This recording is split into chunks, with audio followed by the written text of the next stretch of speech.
Hello. Sort of. Been a minute here. Monte. It's me. It's the real Monte. And yeah, here's something I haven't done in a minute. It's off the cuff. Because, well, for one, I've been wanting to do this for a while, but I've just been so busy. But today is a very special occasion considering that, yes, we are now at the point where this is 30 years old.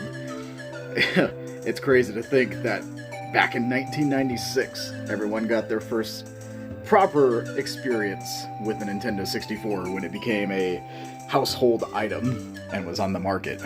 Now, a few of you remember I did actually do a video talking about the N64 almost a couple years ago now, but with it being the 30th anniversary, I just felt coming back to it for a return to this series, even if this is a shorter video, because, you know, I've already covered this topic so much. I'm a little bit more on the abridged side. It felt very appropriate because this console, as I stated almost 2 years ago, very, very important, and yes, I still do have the box after all this time, and I moved, so I'm glad I still have it. As you can see here, still have the games, all nicely organized. Few missing because they're currently with the console at the moment, because that's also the one benefit of moving at this point. I'll get into that in a second though. And I still also have the game boxes that are still intact after all these years, because I think I mentioned in the original video that as kids, very, very bad habit of destroying these boxes, so only a few of them made it through and and survived to this day, which, oh, very fitting that this one survived considering that this game is relevant again with the Switch 2 remake very, very shortly on the horizon, debuting. And instruction manuals are still one of the greatest lost arts of gaming. I mean, seriously, as kids, it was just so much fun thumbing through these and just seeing, like, all the different stuff about the game that you were literally about to play if you didn't just jump right into it. Which, to be fair, as kids, most of the time, that is exactly what we did. We would just jump right into the thick of it, because we just really were excited to play, because this console was a dream. Okay, so to get back on topic, the benefit of moving this last year is in my original setup, I never got around to doing this proper. I did finally. I have what you could consider a retro gaming corner, where I have all the consoles that I had back in the day growing up as a kid all set up, including the star of the show of today's video, the N64. And yeah, got the actual CRT up and running, got the adapter plugged in with the AV outputs and everything, because this one does not have them built in natively. This TV actually released in 2000, and yeah, 26 years later? Still holding up pretty well, all things considered. And there's the other N64 games that were missing in action. As I said, they are hanging out here, and these are probably a few. Like, I have a top 10 list out of all the ones that I own, but these ones are very special for many different reasons. Well, it's not just the 30th for the N64 itself, but it's also the 30th to the very first 3D Mario game on the market. The one that kick-started the platforming genre in the three-dimensional space, where there were no longer any boundaries and no restrictions, and that whole advertising campaign that was just a hoot back then. Yeah, it's 30 years. I don't think I'm ever going to be able to get over that entirely. 30 years now. Where has the time gone? I'm over here reminiscing like, oh man, I remember it like it was yesterday. I remember being a kid when it was so many years ago. So I thought for this off the cuff, with it being the 30th anniversary, both the N64 and also Mario 64 as a launch title, I didn't do this in the original video, but I thought it'd be kind of fun to just quickly go over like why these games were so special, because I think I mentioned it before. The N64 was the first console that wasn't the first one I played on. The Super Nintendo was the one that I grew up with at the very beginning, but this was the one that I actually had as a big chunk of my life and the life of my siblings. This was the console that was bought, and rather than being there since the beginning, this was like the start of something new, and we got to experience it with everyone that was also buying it, or having their parents buy it for them, to be more specifically back then. So yeah, let's start this off proper with Mario 64. So this wasn't actually the first game that we owned. For a minute there, we were renting this at Blockbuster when that was still a thing back then. And I get it, because my parents didn't want to just buy us games if it turned out we weren't going to like them. And Mario 64 was a very different beast compared to Super Mario World, 2D Mario versus the first ever 3D game. So we didn't get it right off the bat. They wanted to make sure it was a game that we would actually like.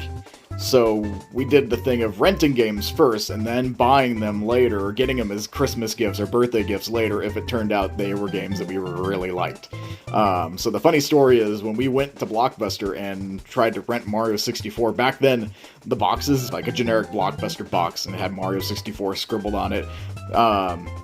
No one bothered to actually check to make sure someone did their job right.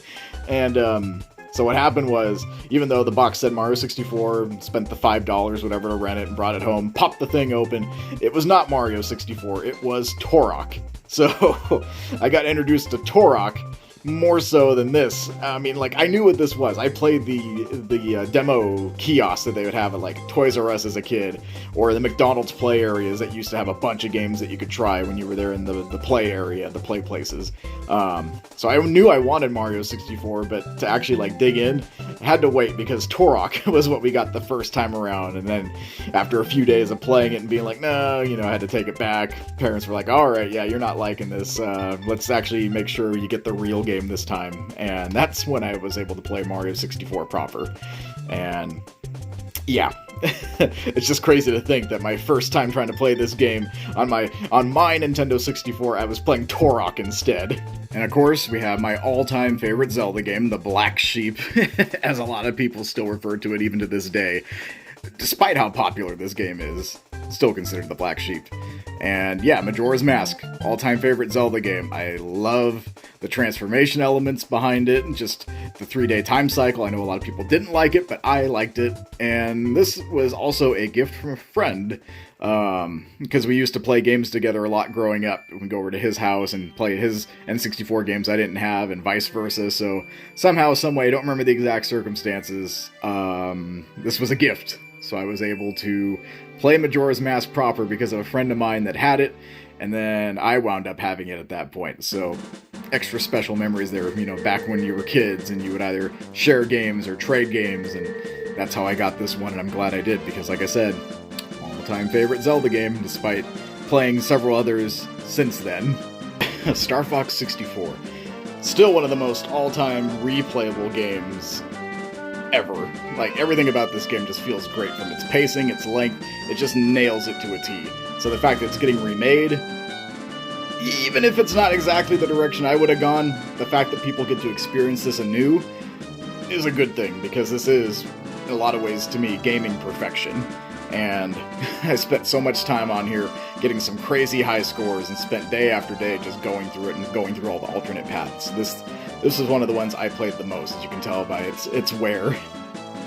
Another one of the all-time favorites, Banjo-Kazooie. This game was so special, and actually, it's something special about this and Star Fox that I feel is kind of like a lost art in its own ways, too. These games, both of them, felt like you were playing Saturday morning cartoons, with the presentation, the crazy dialogue that you'd read in this game, and what you were hearing in Star Fox's voiceover with the character lines, and like you felt like you were playing Saturday morning cartoons. That was part of the novelty, and this was so much fun. Like, I enjoyed Mario 64 for what it was, and Banjo-Kazooie took its own spin on it, and I loved it for what it was too. Like I said, these games were just hours and hours of replayability. Top Gear Rally. Like, these days I really don't play racing games anymore because I do so much driving. But as a kid, when I wasn't driving yet, I put so much time into this just because all the races were fun, like painting that you could do to the cars in this game. It just got me hooked. I remember being like 5 and 6 years old, just spending so much time driving around and thinking, oh, I can't wait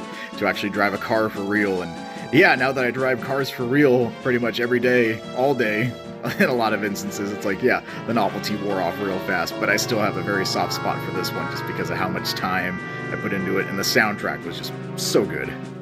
And of course, the very first Kirby game that I owned, because I missed out on Kirby during the Super Nintendo era, but during 64, the big draw was the fact that this was one of the games that played the most frequently at those, like, McDonald's gaming kiosks they used to have set up in the play area. Like, this was the one that seemed to be actively played the most. Like, this was the one that was always set up and active, so played Kirby there, realized how much fun the game was, with combining the different copy abilities and being like, I need this game. So yeah, that's how we got it, was basically thank you McDonald's for having those back in the day. Whatever the deal was between them and Nintendo, having them there was a very, very big blessing, considering that this got us introduced to so many games, especially Kirby in this case. And Mario Kart 64, I mean, I grew up with siblings, so many hours logged into just multiplayer chaos with the battle mode and going around the racetracks. And whenever my friends came over to visit, we'd be playing this. Whenever my cousins came over, this was a go-to game. Heck, years later, even when this was already an old console, we'd still play Mario Kart 64, like almost like, even to this day sometimes, almost like a tradition, hopping back in and racing for old time's sake. So yeah, just shows how significant all these games are on some level. And we can't forget, well, yep, the one and only. I mean, no surprise, right? And this is Monte we're talking about here. Yours truly, Mr. Smash Bros. Himself with you-know-what on both fronts. Like, of course I'd be into Smash Bros. Why would I be doing all the stuff that I do in the scene that I'm in, part of the dev team, if I was not into Smash Bros? So, yeah, this is kind of a no-brainer. It's that novelty, just being able to play games together. And that was the big thing. Games like Smash, or Mario Kart, or Star Fox, all these games, Kirby, Banjo-Tooie with the multiplayer modes, just so much replayability in all those games because we'd all be together, hopping on with, like I said, either my siblings or our friends, hanging out and just having a good time with it. And it's something special that is just not a thing anymore because, well, back when N64 was a thing, there was no online play. Certainly not for us, not console gamers. PC had online, but no, that wasn't a novelty until like the mid-2000s when that became more of a mainstay. I mean, but come on, yeah, Smash Bros. I mean, this was the biggest crossover event of my life as a kid. Like, I didn't even know what crossovers were, really, honestly, until Smash Bros. Entered and you had like all the Nintendo All-Stars lined up. I mean, look at this humble roster. This is as humble as it gets from like the big namesakes of the brand and these random who's and what's that are also on the roster. I mean, back then I had no clue who a Samus was, even though that's one of my all-time favorite franchises now with Metroid. Captain Falcon, who? Ness? Like, this was the introduction. This is what started it all, and has led me to where I am at this point, both in the wider gaming space and what I'm doing on the side. But yeah, to wrap this up though, I mean, it's the N64. This console was special.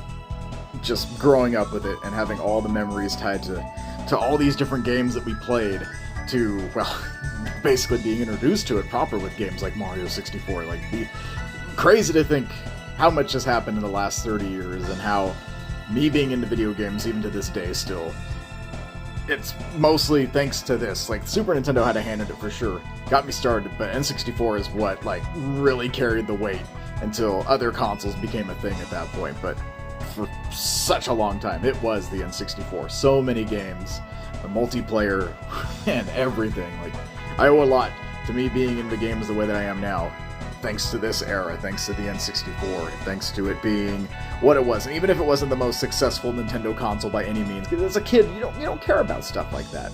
What you care about is the fun, and this game delivered on the fun. Mario 64 is still a fun game.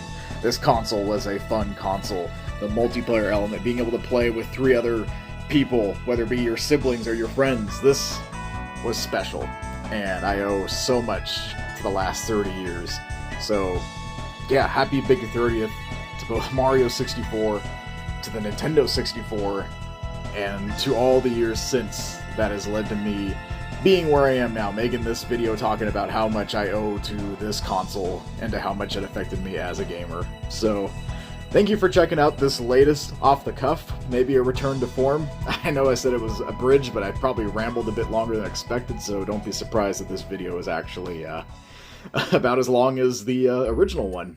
Maybe it is, maybe it isn't, but I plan on posting more. I have goals. I'm going to try to see them through. Summer is still technically started, so we'll see about making stuff happen.